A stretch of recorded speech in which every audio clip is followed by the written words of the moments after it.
ነበልባል የነገረኝ ምስጢር ለ10 ጣቶቼ ነገርኋቸው። ስራ እንደፈጠርሁላቸው ቆጠሩት።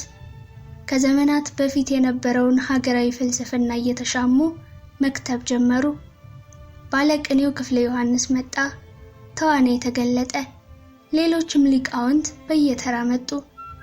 10 ጣቶቼ በቅኔው ውስጥ የተቀበረውን ምስጢር ሀገርኛ ብዕር ጨብጠው መክተብ ሲጀምሩ ጠቢቡ ሆረ ኩራዝ ለኮሱ። ወዲያው ግን ነፋስ በቤቱ ቀዳዳ ገብቶ አጠፋባቸው። ሊቅ አዝቆ ሐሽማል የሚባል በጨለማ ውስጥ ቀይ ብርሃን የሚፈነጥቅ መጽሐፍ ይዘው ብቅ አሉ።